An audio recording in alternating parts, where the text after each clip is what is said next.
Hello, welcome to Shooting the Breeze with Lady Liberty. I'm Lady Liberty or Kate Fantanell, and I'm so excited because I'm joined today by two very special mates of mine. I met them through the Liberty Network when I was running for the Senate in 2022. I have my dear friend, centrist Aussie, who's in WA. He couldn't get his camera working, so we're having a mushroom party in WA at the moment. Hello, centrist. How are you? Yeah, not too bad. Just kicking my second bout of COVID. Yeah, sorry about the camera problems. I don't know why it won't work. It's brand new and it's very frustrating. You've come a long way from the Australian Liberty Network podcasting days. Let's just say that. I also Yes. have joining with me Stuart Jeffery from Six News. I did meet him during my campaign for Australian Liberty Network. Hello, Stuart. Thanks for joining us. No, thanks for having me on so much. It's been a And while, so you're all suited up for the occasion, while centrist and I are very casual, but that's okay. We appreciate the effort. You look like you're a politician. Are you going to run for office? no, I refuse to. Well, the black On is like very principle, no. anarchist. Yeah, I refuse to run in politics. So, like, I'm active in politics. Sure, I'm not going to run for it. I'll stick to being a journalist and keeping them accountable. Yeah, love it. Well, that's what I'm doing with myself these days. I'm not involved in political parties, minor political parties. I'm outside of it all. I'm an anarchist now. I want to burn the whole system down. Remember the 5th of November, which is my birthday. It's also a day we should keep in mind. Now, that's why I wanted to have both of you on to talk about what's happening in Australia with politics. I've obviously been following what's happening here in WA with the gun law stuff, which is crazy. In WA, we've also had property rights under attack with the Aboriginal cultural heritage laws. We've had Indigenous deaths in custody with the highest rates ever. We've got a domestic violence crisis. We've got a housing and rental crisis. Then nationally, we've got wages not keeping up with inflation. We've got the digital ID being introduced into the parliament. We've got the Ministry of Truth with the misinformation bills. We've got record immigration in the time of housing crisis. We've got record debt. There's so much to talk about. Not very good news. Stuart, what's your take on the state of Australian politics? Where do you even begin? Exactly. Well, as of the recent polling we got, I think it came out just last week. Albanese's polling, for the first time since he was elected, he's now got a higher disapproval rate than an approval rate. So it's starting to cut up to him. The honeymoon period is over, and it looks like Australians are turning against him. Of course, we'll see more of that playing out next year. We've got the ACT elections coming up. Also, two council elections in, I believe, New South Wales and Queensland state election as well, where fingers crossed Palaszczuk gets voted out. She is, of course, the last remaining COVID premier. All the COVID premiers have resigned. She's the last one remaining, and fingers crossed next year we should see a change of government. I believe it's been eight years with her so far, or 3 elections it'll be. So fingers crossed for that one. Yeah, what's the mood up there in Queensland? I follow the Boys on my socials. I think they're doing a lot of good work for liberty and standing up for shooters specifically. But what's the mood in Queensland? Do you think Labor will get in again, or what's happening up there? Based on what we've seen so far, our Liberals definitely gain ground. Labor. My prediction right now is that it's a Labor minority government with Green support. I think a Liberal majority was looking better at this time last year, but unfortunately that's looking less likely now. Of course, they had originally backed a bill to investigate signing a treaty with the Aboriginal and Torres Strait Islander people of Queensland, but had opposed the voice, and I think that was probably the best way to go about doing that, because it shows the Aboriginal people, yeah, we do care about you, but this is nothing but lip service, like we actually care about actual issues. If they had stuck by that, I reckon they'd see a lot more success, especially in northern Queensland, the Mount Isa area in particular. That's always been a Labor stronghold. If they had have taken a stance, they'd probably win back land in Northern Territory. Unfortunately, in northern Queensland, they did then reverse that. So it's looking like we're going to see a Labor Greens government most likely. Oh my God, have we not learned from the federal election? I've just read out what's happening in this country because of a Labor Green government running the show. And we're looking at another Labor Green minority government in Queensland. My goodness, centrist, how are you feeling in WA? with our one-party state, our one-party government, the lack of liberties, our liberties being trodden on every day. How are you going? Yeah, I just realised I should have went with the "this is fine" meme for the photo in the Yeah, video. everything 'Cause burning. that's exactly what it feels like over here. It's a very slow, painful trampling of most people's rights. It's done. It's become almost to the point where it's hard to keep up with what's actually happening in terms of what rules they're changing, what rules they're bringing in, how they're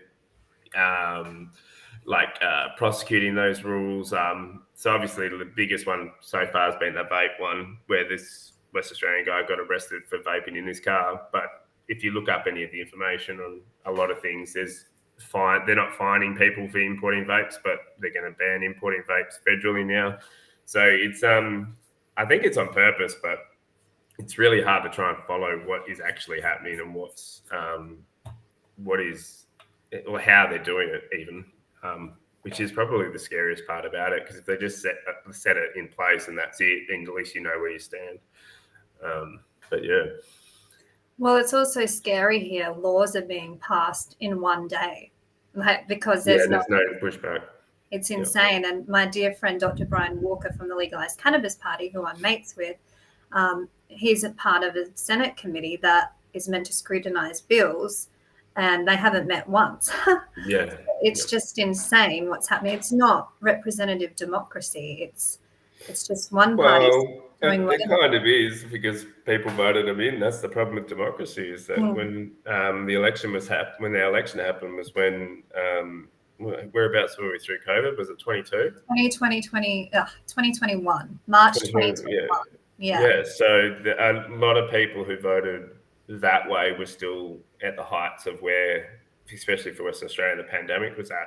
So a lot of people went with safety, and there was no, as much as I disdain the Liberals, like a lot of people here in WA, the Liberal Party didn't even show up to that election. So even the minor parties struggled across the board because there was just no one to compete against Labor. So when Labor cleaned up, basically, it opened up the door to this this hellscape that we're facing at the moment.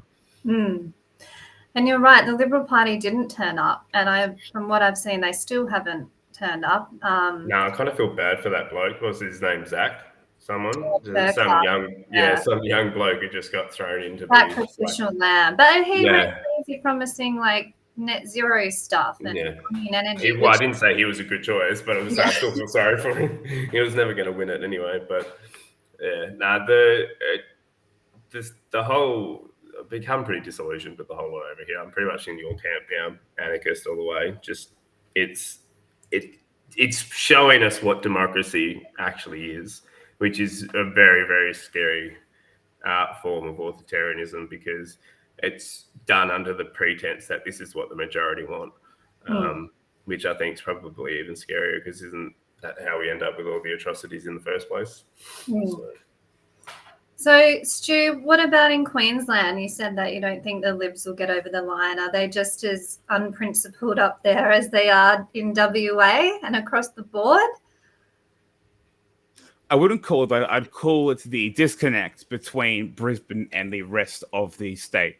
Liberals have always done better in regional Queensland. Unfortunately, we have a very strict divide between Brisbane and everywhere else. Of course, being 2.5 times the size of Texas doesn't help with that. At Brisbane and then the rest of the country. Even in Gold Coast, the Liberals are competing there. Sunshine Coast, Liberals are kind of competing there. It's just the Brisbane area. But unfortunately, the way the seats are distributed, there's so many seats in Brisbane that Labor and the Greens now, especially after the federal election, the Labor definitely usually wins seats in Brisbane. Of course, I am biased. I'm currently in Toowoomba, and we have, at a federal level at least, we've been Liberal or the parties before the Liberal parties, but they actually became the Liberals, like the UAP, for example, the actual UAP, the old UAP, United Australia Party in the 30s. We've always voted Conservative, Blue, Liberal. At a state level, again, mostly the same. A couple of Labor MPs in Labor MPs in North Toowoomba But where I am, there's not, we've still been liberal all the way. We were one of the few electorates federally to vote against same-sex marriage back in 2016, I think it was. Mm-hmm. So we're definitely a unique bunch here in Toowoomba. So of course I am a bit biased when I talk about the state of Queensland politics, but definitely even the Libertarian Party, the old Lib Dems, which they're still the Lib. To me, they're always going to be the Lib Dems, not the Libertarian Party. That's the US thing. Even back then, when they ran their first candidates in Toowoomba, polled very, very low, and why? Well, because he was a vape store owner in the most conservative town in inland town. But unfortunately, he's running in a town that voted against same-sex marriage, very much conservative Christian here. So he didn't get many votes, and that's because of the Libertarian Party, Lib Dems, picked the wrong candidate for the seat. It's also because conservatives aren't too bright, but we won't get there. Well, I mean, also running Campbell Newman at the federal level for the Senate last year. That was the worst thing. Again, the problem is that the Libertarian Party can't read the room, is what I'm trying to say. They can't read the room in Toowoomba, in Queensland.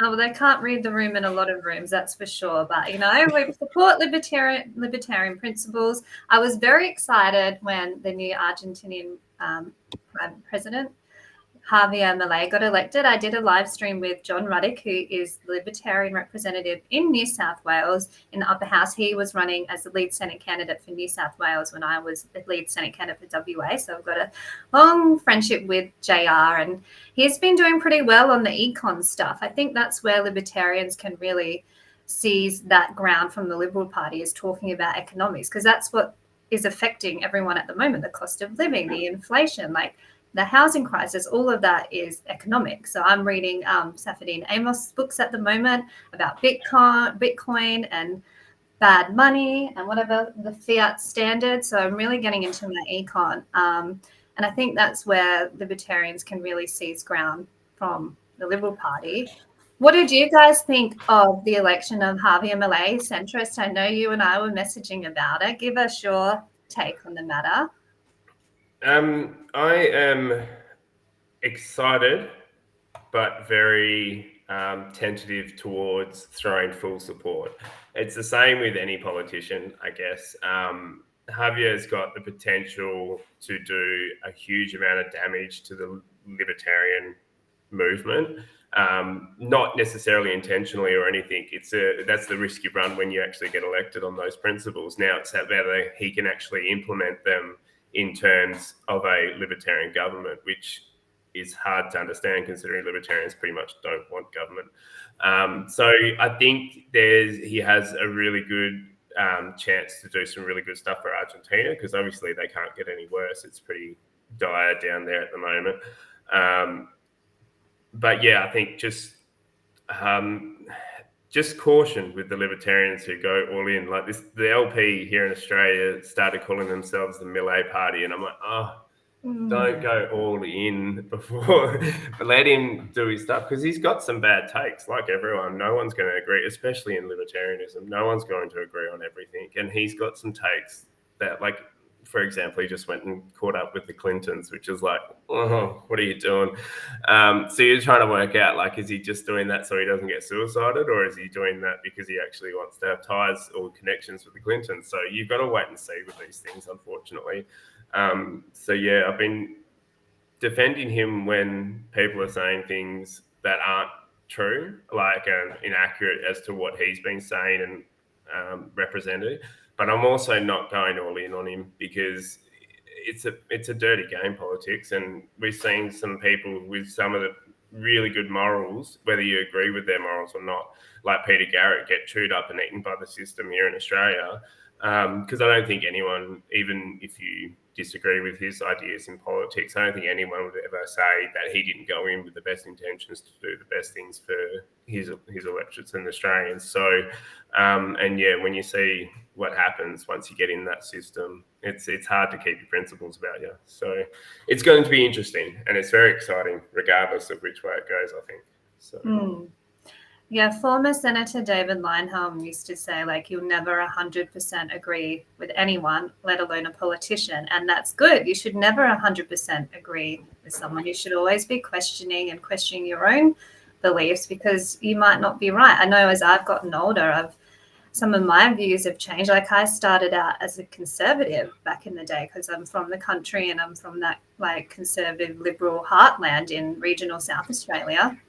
But as I've grown up, I've just realized that no, it's the individual is where the power should lie. So I don't want the state involved in any of my personal decisions, or what I do with my body, or what I do on the weekend, or what I do with my money. So I've well and truly backed away from any politician ruling my life. And it's hard living in Australia, especially Western Australia, where it just impacts your day-to-day life is affected by the people in charge. And the people running the show, unfortunately, I don't believe have our interests at heart. I think they have self-interest, the interests of their big mining mates in WA.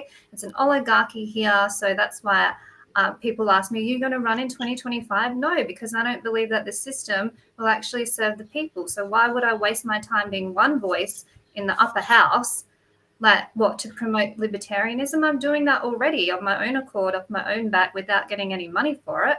I feel like I'm making more change that way. Anyway, that's my little rant for the morning.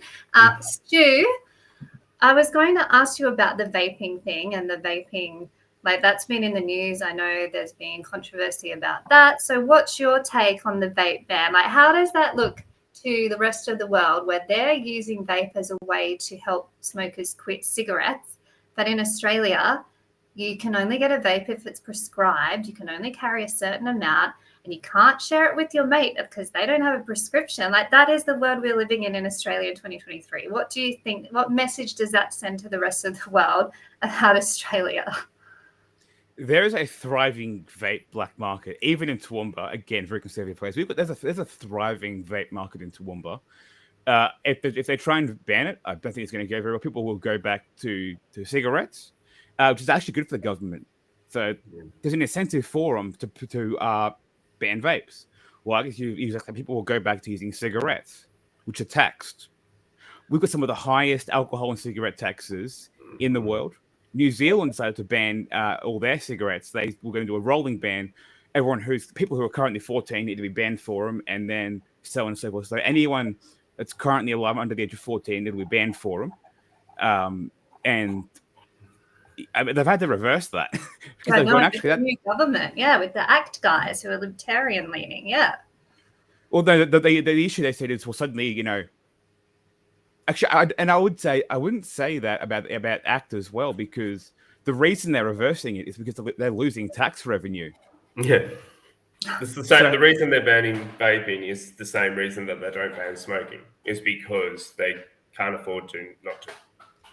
It's the sole principle why they're doing it. It is tax collection. It has nothing to do with health. It has nothing to do with people's thing. It is all down to how many tax dollars they're getting in, and with so much debt that we're in. Yeah. Sorry, go Stu. That's ACT. That's the Libertarian Party. You're talking about Javier Milei. Again, I've got no faith in him either. I don't have much faith in ACT in New Zealand, and I don't have any faith in Javier Milei. No faith at all, even his econ stuff. He wants to go to Bitcoin. How many times have we been told that a politician is small government, and then they expand the government? How many times have we've been told that they're small government? Rand Paul, you go Trump, drain the swamp. He did nothing. Look at all these conservative and supposedly libertarian politicians who don't do anything to shrink the government. You look at his policies, for example. He's anti-abortion, anti-euthanasia. Again, those should be libertarian stances to be pro-choice. So I see these policies, and I don't have. He can. Sure. Can I just chime in with that bit? So just to defend you in that bit, the issue isn't a personal preference on that thing. This is something that I've pointed out to some of the guys in the States who get a bit yippity about this, is that as long as he does not, like, if he makes it, because this is my principle on the pro-choice thing, if it's not illegal and it's not legal, and the government has no say in it, full stop, so the government cannot prosecute or do anything in terms of the abortion, then he technically hasn't broken the libertarian position. If he brings in laws which then starts arresting people having abortions, then yes, he has.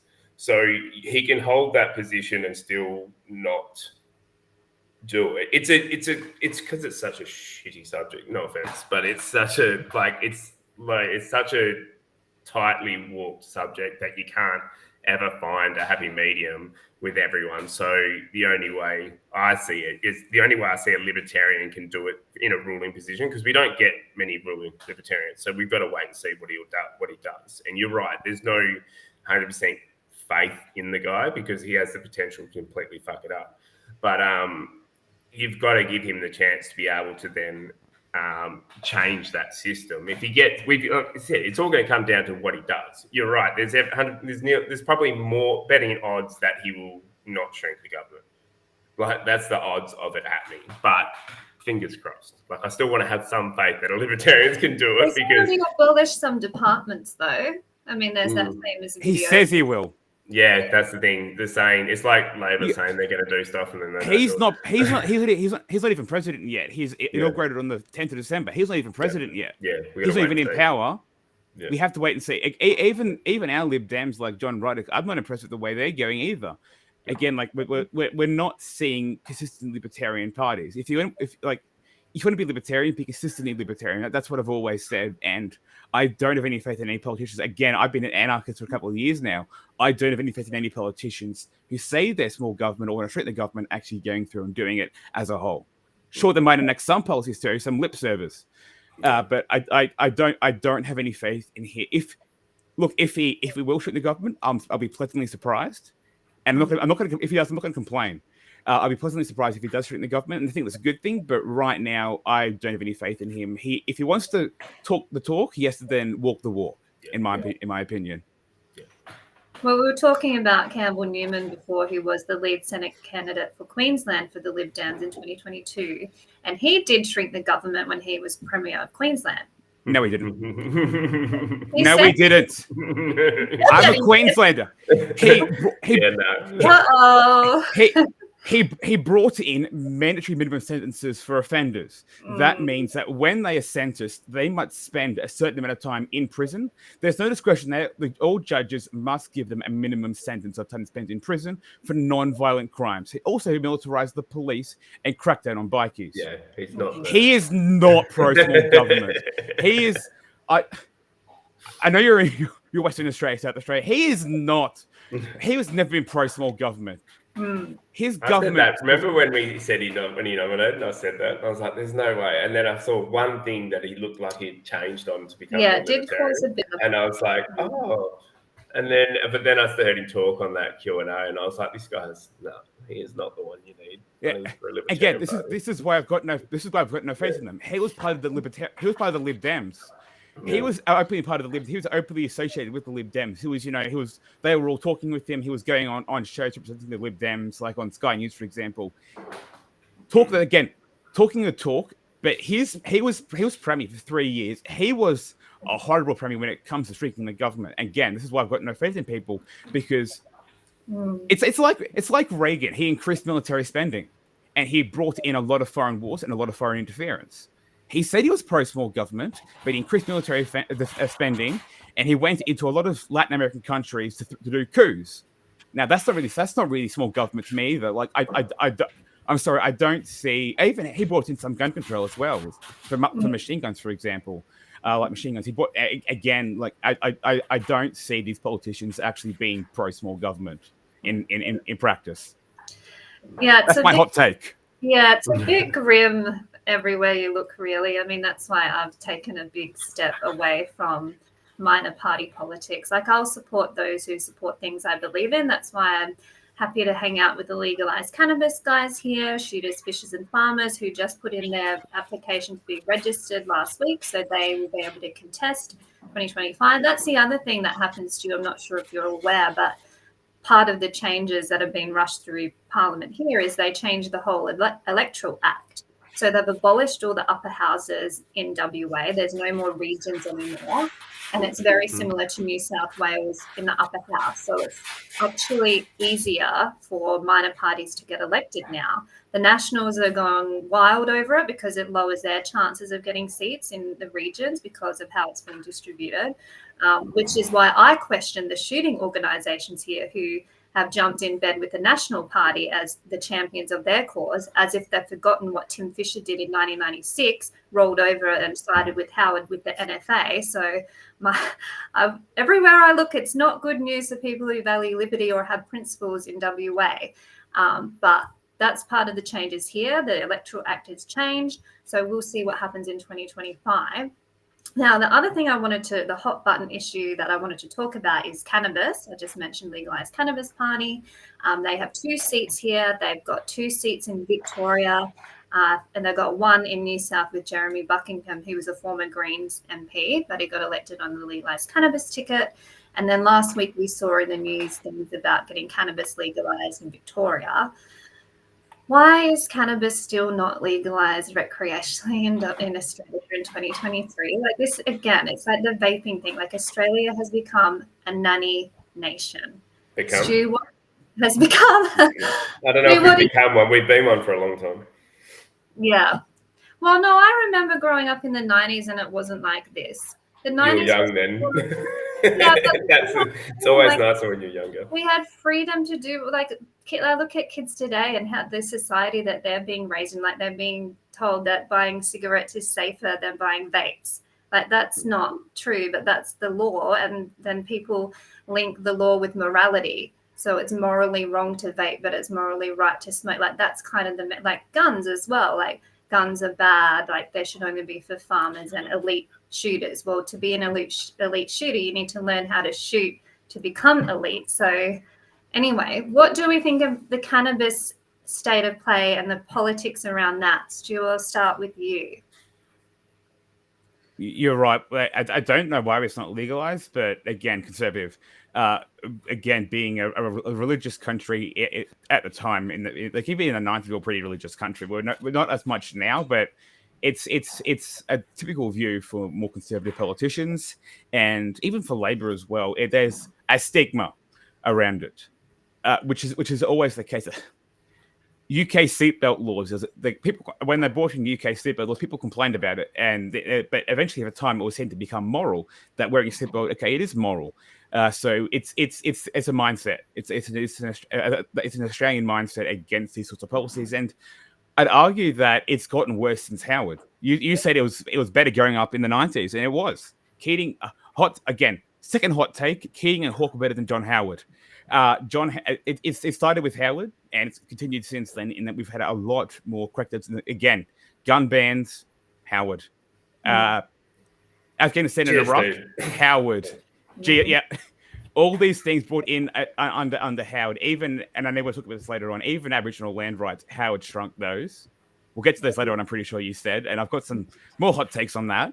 One of the reasons why ALN folded was because of my hot takes on that subject.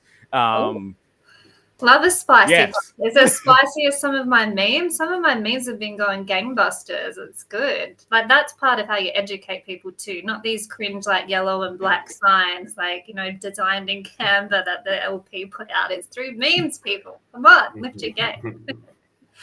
But I think like the cannabis thing, I just find it so cringy when a politician comes out, he's like, I smoked weed at a party when I was 20. Like they're not racking coke in the Parliament House anyway. It's such fucking parade bullshit. They're all on some of the best drugs in Australia, in Canberra. It's so frustrating. Bruce, rules for thee. Yeah. Rules for thee. Yeah, it was always funny because I've worked in Canberra and it like libertarians, we just own it. We believe you should be able to do whatever drugs you want as long as you're not hurting anybody else. And it's funny, we own it, but then there are other people working for other parties who partake in that would never legalize it. And it's like, you are a hypocrite. Like, it's just hypocritical. But I think coming out as coming out as a politician and being like, I've smoked weed, like you're kind of playing into that whole debate about it being a moral issue or not. It's not. Like, let's move away from it. People That's do whatever. popularity grabbing is what it is. Yeah. Oh, I'm too small to change the whole system, but I'm one of you. That's all it is. It's just to try and garner support from people because, oh, look, he's just like us. No, he's the one screwing you over because you're going to get in trouble for it with the cops, but he won't because he's a politician. I don't know if it's about screwing them over. It's just about like politics. Everything is also about timing and positioning and negotiating. So there's a lot that goes on behind the scenes that I just find exhausting. Like you either stand for something and you prosecute it and you die on that hill, but it's not like that. It's, wheeling and dealing, and you scratch my back, I'll scratch yours, and we'll give you this. And it's just, I know that's how it works in the business world too, but these decisions actually affect everyday lives and people, and that seems to be the last thing they think about. That's my experience anyway. We were going to talk about, let's talk about your hot takes on the Indigenous land use, Stu. So in WA, I'm sure you saw that the Labor government introduced the Aboriginal Cultural Heritage Act here, which was under the guise of preventing farmers or property owners over a certain size of land from disrupting any sacred or potential sacred sites. This was because of what happened at the Rio Tinto mine when they blew up a sacred site. Funnily enough, which they had permission to do, which was legal at the time. And Mark McGowan was the minister in charge of that when that happened, by the way, but he sailed off into the sunset with his 4 jobs and his $15,000 appearance fee. Thanks, mate, leaving WA in such a mess. But, state daddy saved us. Luckily, the farmers all got together. They went out the front of Parliament House and said, please do not tell me I need to pay a private contractor $200 an hour to come out and tell me I can build a shed on my land. No, the farmers actually held the line. It wasn't even just a shed, wasn't it? You can't disturb soil 50 millimeters deep. Yes. Which is insane. That means you can't even dig out a weed. It's just or dig a hole to build a fence. Yeah, that particular part of the law was just, I couldn't believe they put it in there. I thought it was a conspiracy theorist at first. I thought someone had just run with it online. And then I was like, oh, what? It actually was real. They actually had put that into the law side of things. I was like, that's insane. It was just insane. It was just another infringement on property rights, just like we're seeing with the gun confiscation, taking away our private property when we've done nothing wrong. But Stu, what is your hot take on the Indigenous land use issues? Look, I will say that cultural bill maybe went a bit too far. I'll give you that. I'll give you that. But I actually believe that Aboriginal native title, for the most part, is consistent with private property. I actually read a paper on this, and immediately had people who were. I'm not going to name names, but we had members of the Libertarian Party in ALN, and they quit over it because I dared discuss this. That's a secret that no one else knows. That was just internally. That wasn't me. One of the reasons. No, it wasn't Bruce. I'll tell you that. But it was one of the reasons why we fell apart. People left over it. I will say that it is consistent with private property. In fact, right now there's a case before the High Court that would make Aboriginal property protected, a native title protected under Section 51. Subsection 31 of the Constitution, which is on the acquisition on just terms provision. The acquisition of property on just terms from any state or person for any purpose in respect of which the Parliament has the power to make laws. So it's very much like there's also similar to the US term about acquiring property on unjust terms. And to me, it's not the same as private property, but it is consistent with it. I think a lot of people don't understand about it. Is they say, oh, it's Aboriginals, they get control over land themselves. That's exclusive. That's very rarely given. That's usually given if there's no other claims to the land, or in the case of mining companies. There's one. It's still ongoing. Fortescue Mining Group. It's still ongoing. They went out of the way to destroy sacred sites, and the court's gone, no, you can't do that. We'll give the Aboriginal community exclusive control over the land. But for the most part, it's what we call non-exclusive native title, which is being right to access land, to camp on land for certain periods of time during the year, and to hunt on land. None of it for commercial purposes. It's just in line with it's based off what the traditions of that people were. And again, it's always the basic test we use for it is that if there are other people who have private property rights to the land, they come first. They will come first. If there's any other way that you can give any sort of native title rights, like access to land, camping on land, conducting rituals on the land, hunting on the land, if you can do any of those, you can. But if they conflict with existing rights and you can't, in fact, it's Aboriginal corporations. A lot of people were talking earlier this year about Aboriginal corporations, them being some sort of WUF conspiracy theory. They're not. The Aboriginal corporations exist to negotiate land rights with landowners. So it's always the private property comes first. Aboriginal land rights come second, and it's never the case that they give over land. It's very rarely the case that they can give complete control of the land, and usually that's only because no one's got any claim to it. It's mostly. Sorry? Sorry, does that mean that the land that you're mostly talking about is like state property, typically? So the exclusive. So the stance we take is that the Crown, which is the Australian government in practice, has radical title over land. And if it was originally an Aboriginal reserve, they can get that as exclusive because they've lived there. If they Again, you have to prove connection. So you can't just be a random person living in Melbourne and say, that land over there in South Australia, that's my land because I'm Aboriginal. No, you have to prove that it has historically been your land and that you have maintained that connection with that land. They don't give it away willy-nilly. It often takes like a decade to get through the court to work out, okay, how exactly do we organize this?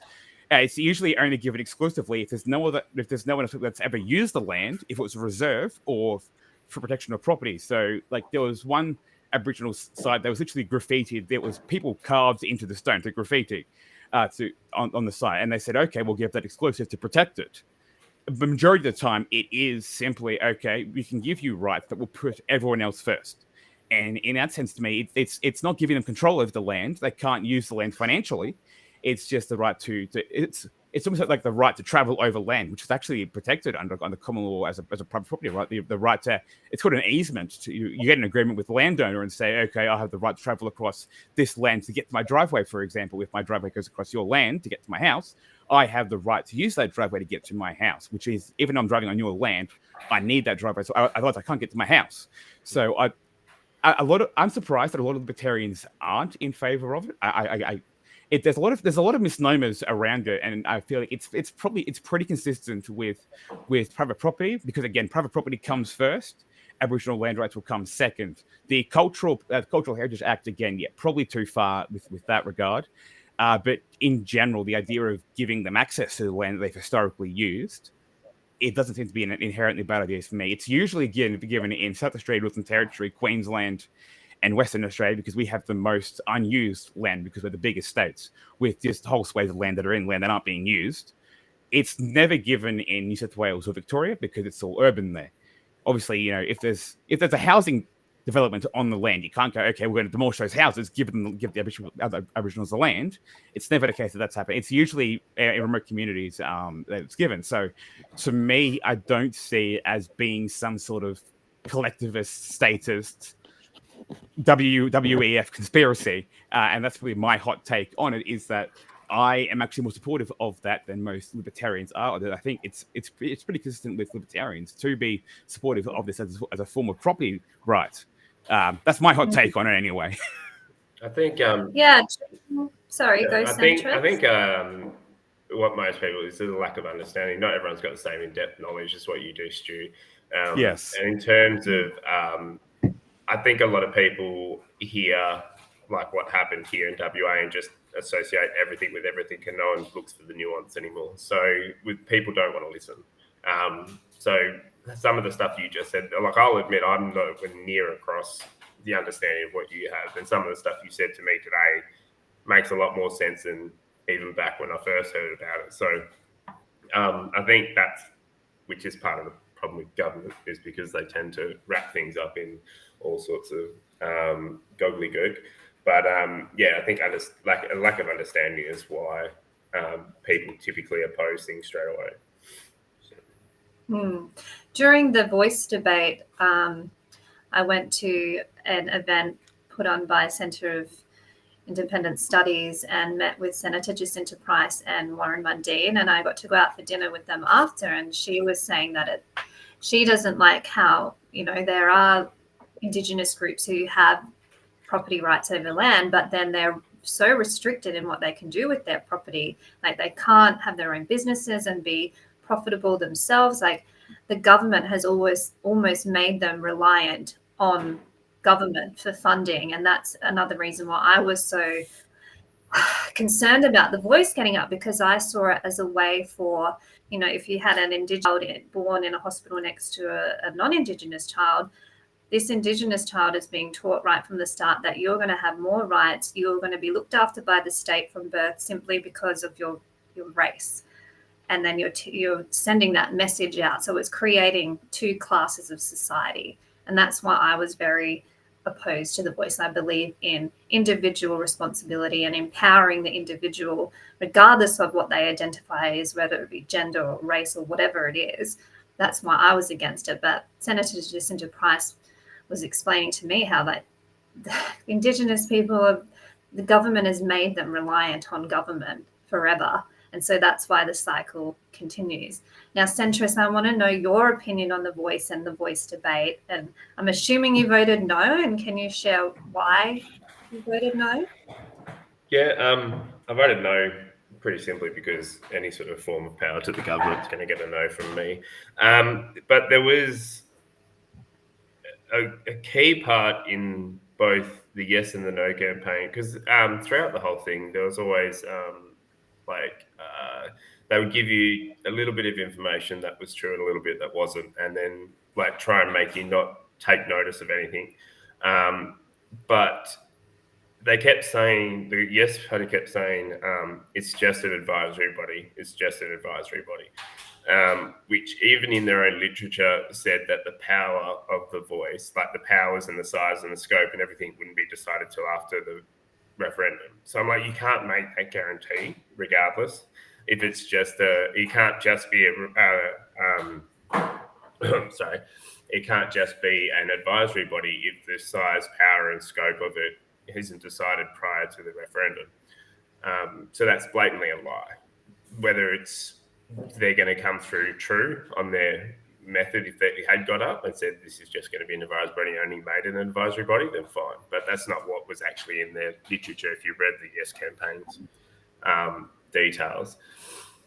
The other thing is then, if it is just an advisory body, then I don't understand why Aboriginal people would vote for it, because how does that solve anything? You've got advisory bodies already piling up. There's so many of these organisations and institutes. How is it going to make any difference? If you're wanting change, and I've spoken to a lot of Aboriginal people about this, they were saying that that was the conflicting debate between the yes and the no camps in the Aboriginal discussions, when I sat and listened to various people online and stuff, when you listen to the yes campaigners and the no campaigners who are Aboriginal identifying. And they were saying that we don't need another advisory body. Everything is, there was a guy on the NITV, which is the National Indigenous Television Network, who did I think about 60-second grab where he was talking about how they don't need a voice, that everything that they need to set up almost a self-governing state, even like a seventh state in Australia, was all available in the Constitution, set out so that it can be done without needing a voice. And I was like, well, I'd support that more than I'd support a parliamentary body. And if he can go through what's already in place to do it, then that to me makes more sense, because then it's down to more self-governance rather than a higher bureaucracy state that's probably going to look after the elites of the community rather than the people who need it the most. So that's decentralization of power to the people in the communities rather than another. That was so interesting, wasn't it, when the stats came out and ACT was the only state or territory that voted in favour of it. I mean, I think that's a perfect symbol of just how disconnected Canberra and the bureaucracy is to everyday Australians. Stu, are you allowed to give your opinion on the voice? I can't say which way I voted. I'm trying to be very careful on how I say this. I'm not a fan of the seventh state idea. I'll say two things. Firstly, on the detail thing, it's not It's not unprecedented. The High Court, the High Court, it's in the Constitution. It's mentioned in there, but it says Parliament can create it. And it wasn't created until 1903, 2 years after Federation. So I will say on that regard, there is precedent for that detail. The other thing I will say is I definitely agree with you, Kate, on giving them more local autonomy. I tend to support giving them some local government's powers, saying to them, okay, instead of us, giving you the dole or whatever, we'll give you X amount of money, run your own hospitals, your own education system, stuff like that. Give them more autonomy themselves. I think that was probably my preference in that regard. With regard to the seventh state, not a great idea, purely because the whole idea behind, say, native title, for example, is connection to ancestral grounds. Every Aboriginal community, like the way they get around the land is that have Dreamtime stories about, how each mountain was created, how each sea was created, how each lake was created. They'd have traditions on, even like how they also have like traditions on, okay, well, you got to do a certain ceremony to ensure that we get enough kangaroos having joeys. That way we know if we want to make sure we have enough joeys so we can kill enough adults to have food without destroying the rest of the population of kangaroos. So, and all these are tied to the land. So by creating a seventh state, you basically create a reserve. You remove them from that land, and that defeats the whole purpose of giving them just to point out that wasn't my idea. It was an Aboriginal elder on NITV. That was his proposition that I was talking about, and I said that made more sense to me than having a body. So just in case you're having a go at me, just do. No. I'm not saying you should. It was an idea that you're not a real libertarian. The other thing I found interesting meeting with Senator Jacinta Price, who I think was a bloody legend, by the way. She was carrying the weight of that debate on her shoulders. I mean, she really took it for the team, and to see her where she hasn't really been in the news since. So, maybe the Liberal Party used her for that cause. I don't know. Politics is a dirty business, as we talked about earlier. But she said in relation to that advisory group that because Indigenous society is such a patriarchal society, it would probably be 19 or whatever it is, men going to Canberra representing the voices, because the men are the leaders of that society. I'm from Italian background, so I understand that patriarchal side of things. But when you ask the Labor politicians, okay, are you going to have gender quotas for that advisory group? They would not answer because, they're balancing the whole, woke stuff, and they just would not be drawn into that. So I hate generalizations of Aboriginal people. There are a lot of societies, and again, I had to do research into this last year. There are a lot of societies that are actually matriarchal. I don't like this. We have to be very, very careful with how we describe Aboriginal communities because they're very diverse. There's hundreds of them. They're very, very diverse. So I think the problem is making stereotypes about how they operate, and that's probably one of the problems with having the. I'm trying to be very careful how I phrase. With having the voice is that it kind of says treat all Aboriginal people the same. Treat them all as having when they're very, very diverse. So if you were going to have the voice, I'd say the way you do that is you say, okay, there must be X number of people from each state or each area or each language group to make sure they're all equally represented. In that sense, you'd have quotas for that. I don't like the idea of making broad generalizations about how they act because they all operate differently. Yeah. They've all got their own traditions. They've all got their own societal norms. In some cases, women are the elders. In some cases, men are the elders. In some cases, it's both. So they're very, very diverse. So I'm not a fan of anyone, left or right, Labor or Liberal, and I called out both sides during the campaign, making these just generalizations about Aboriginal people and speaking on their behalf in a white saviour complex. And no offense to Jacinta Price, but I think her and Warren Mundine were kind of used as figureheads by the Liberal Party for this because, you can't cancel someone who's Aboriginal over the voice. And I think that's probably one of the reasons why they relied so much on those two. But even towards the end of it, even Warren Mundine and Jacinta Price were falling out over what they should do. Because at one point, Warren Mundine said, if the voice does pass, I'll put my hand up to sit on the voice. Yeah. And Jacinta Price went, what? That's not the point of this. Yeah. So I don't know. I've had many a great chats online with Warren. some heated ones too, which have been pretty good. But if the system gets put in place, he'd be mad not to put his hand up for it. Because how then do you, if it goes in and you disagree with it, how then do you can help control it? So, like, to me, that makes sense to put your hand up for it, because that was always my argument to people with the voice, and the reason why the details was so important is what you'd say to the lefties. Would you be happy if Jacinta Price was on the board? And 9 times out of 10, they'd say no. And then you go to the right, would you be happy if Lydia Thorpe was on the board? They'd be like, no. And I'm like, well, then you're all a bunch of fucking hypocrites, because then it's not about an Aboriginal voice. This is about who you want to speak the same politics as you. It just became another arm of politics. I'm not saying Warren Mundine actually being on there is a bad idea. What I'm saying is during the campaign, saying that is defeatist. It's probably not a strong, leadership point, but saying, I understand his idea behind it. We will win, but if we lose, I'll be part of it. Okay, say that afterwards. Say when it gets passed, say, okay, it's been passed. Now make the best out of the situation. I'll be part of it to make the best out of what we have. That's the way you do it. You wouldn't say during the campaign, okay, if it passes, then do me on there. It defeats the purpose of the campaign against the voice. One thing I will add, though, because which I thought was quite funny, and I know I think I've spoken with you offline about it, Stu, about the likelihood of it actually happening. But it was hilarious to watch rusted-on Liberal Conservatives who were being labelled racist cheering Jacinta Price to become the next PM over Dutton and co, and then on the left, and then having them being called all these things, and I'm like, do you not even listen to them? They want her Prime Minister, man. Like, these guys are so behind Jacinta, it is not funny. And I'm like Dutton is not well liked even amongst Liberals supporters.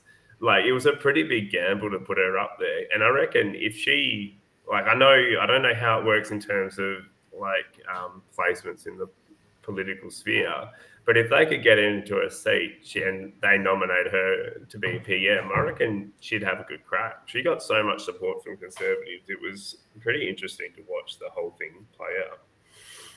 Well, I think it was because she truly believed in what she was saying, and she was advocating from the heart. It was genuine, honest politics for a change. That's how I took it. It was refreshing to see someone just go out there and put 100% into it without any self-interest. Like, she was really hurting for her people, which you don't often see anymore in politics.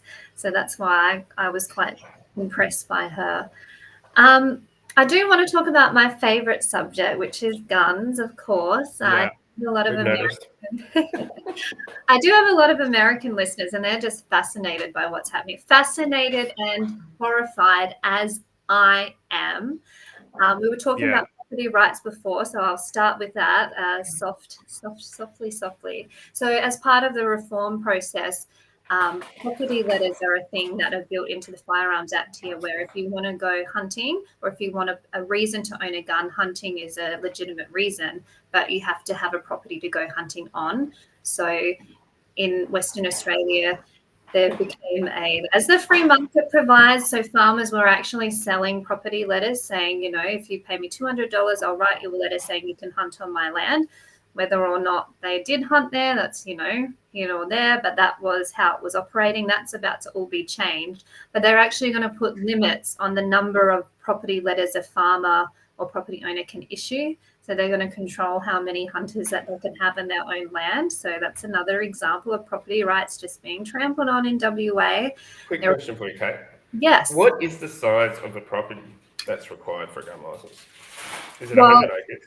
They keep changing it. So I think that there's proposals to make it even more restrictive in relation to what category of firearms you can own, how many you can own. But what has the size of the property got to do with what firearms you should be able to own in the first place? Because we're talking about what animals do you need to cull on that land? That's got nothing to do with the size of the land. Like, it's just the way that they've gone about it, it doesn't actually make sense. And then they're saying it's for public safety. Everywhere you look, public safety. It's being done under the guise of public safety. Well, I'm sorry, but you've just disarmed veterans who fought overseas for our country, who have fired machine guns, and now you've just taken away their guns under the guise of public safety, but they're the ones who defended our nation, and now they're feeling offended because you've just disarmed them, but you're happy to send them overseas with all kinds of fun stuff to shoot, but back home they're considered a potential criminal.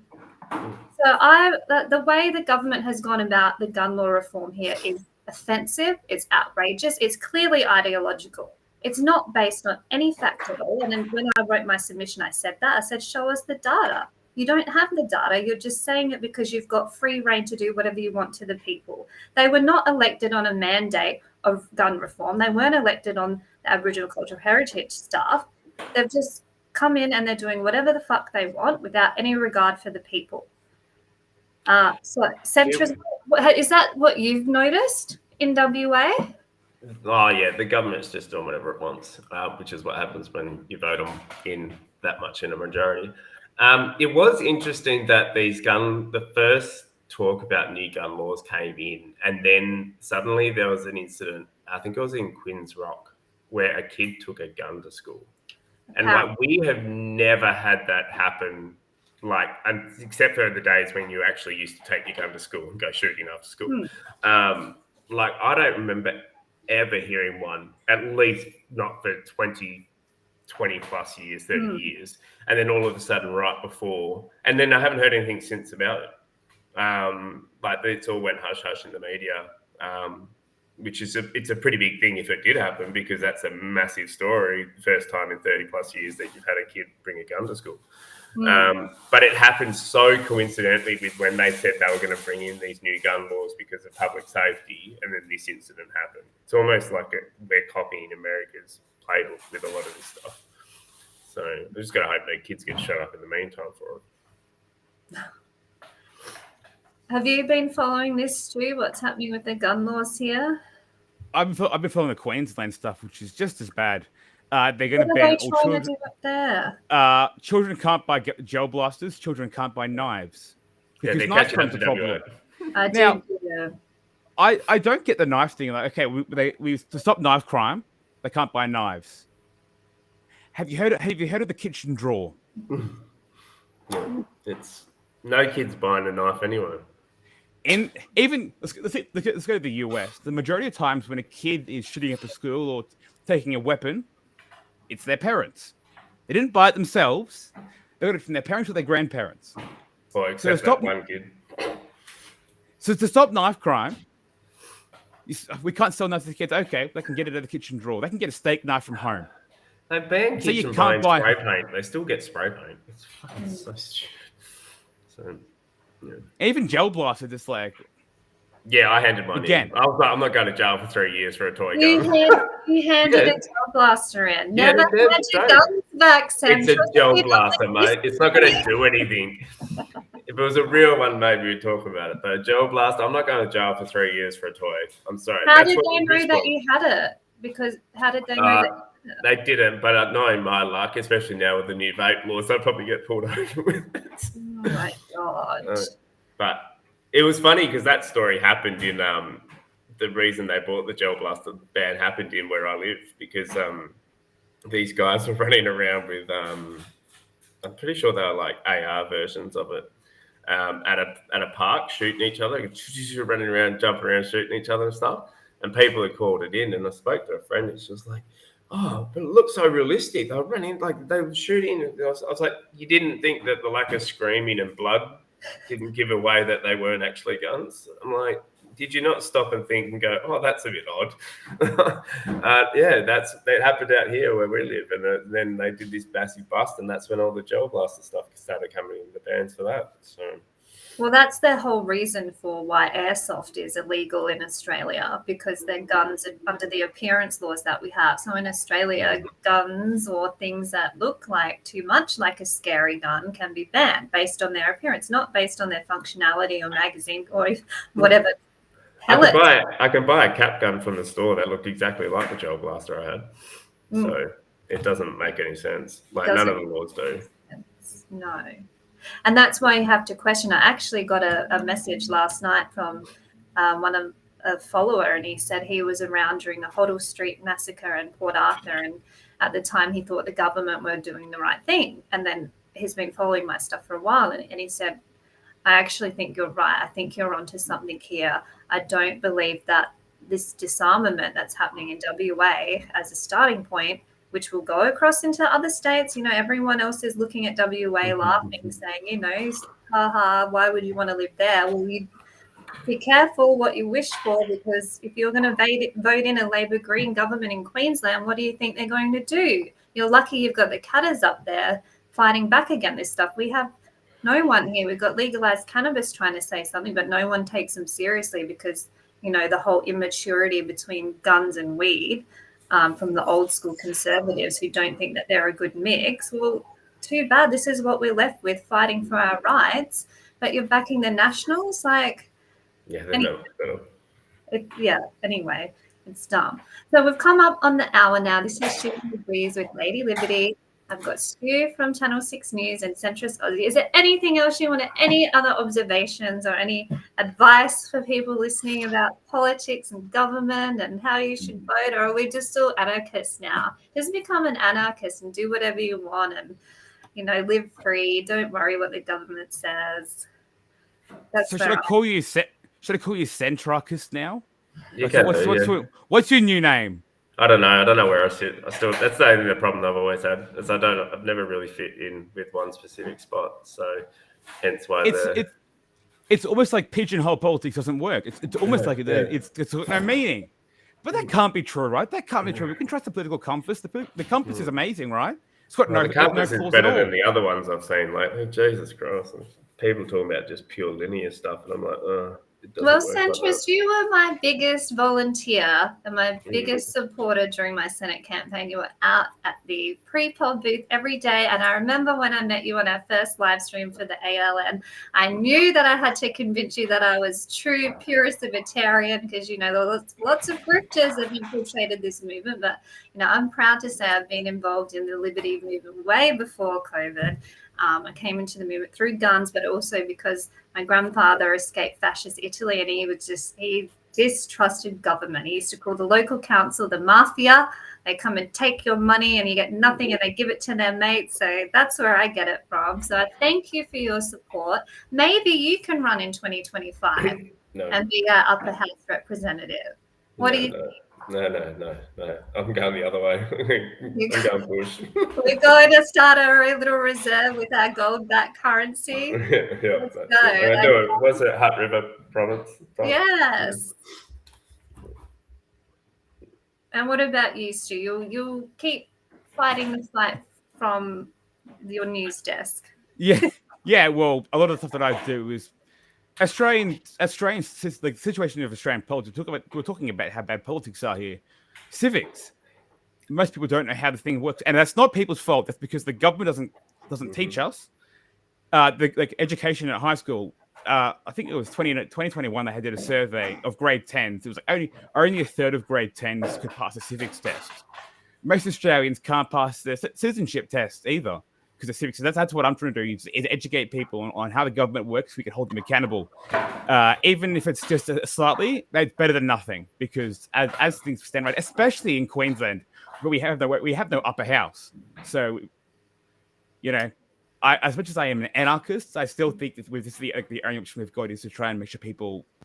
I don't like saying that vote harder, but. I also can't. It's not like we can stand up to the government anyway. They took all our guns away.